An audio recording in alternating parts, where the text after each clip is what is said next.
So if the same dude or gal is going up at the same open mic every single week doing the same comedy stuff and not growing and they don't have a perspective, they're not going to make any sort of splash. And when big comics come in, no one's going to ask them to open for the bigger comic. They don't get to perform in the local festival, yada yada. But if someone has like a really unique perspective and they commit to it 100%, everyone will take notice of that, and everyone will be like, oh, have you seen the new person? I love their perspective. I love that they commit to the thing. So that's my advice. Justin?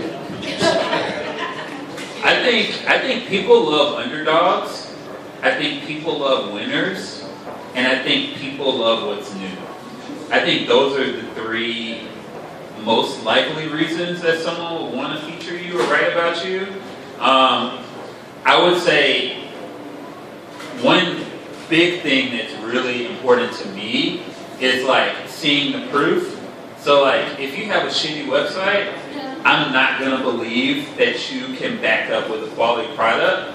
So like if I click to your website and I don't think it's good, I'm gonna be like, this isn't a good fit.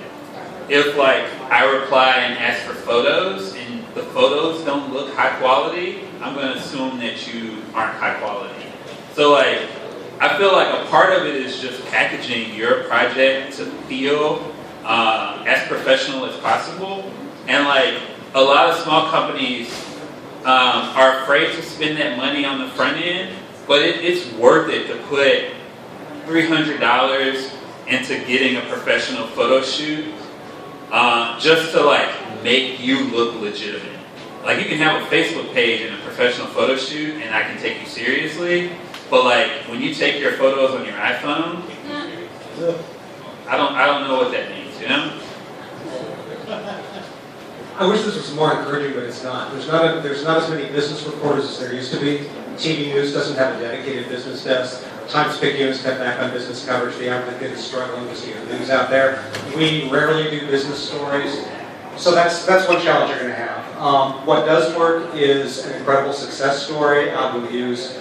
I feel old now because this was probably 4 years ago and half of you weren't living here, but Naked Pizza, does anyone know Naked Pizza? When they grew and started a franchise, I think that was a story that a lot of people wanted to do. It was skillfully marketed. Plus it was a true success story. I mean, they were getting hundreds of franchises.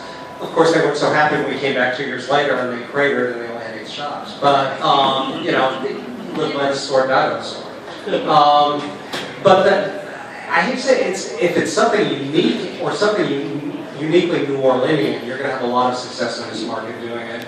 And the perfect intersection of that, I would say, would be last week when we found out about an app that took a woman's brassiere size so you didn't have to go in for a fitting. So it was a bra fitting app that was developed by some people that went to Tulane, icing on the cake, and we put that on our website and it went crazy. People wanted to know not only about it, you know, because it's a fun idea, but they also wanted to know about the people behind it.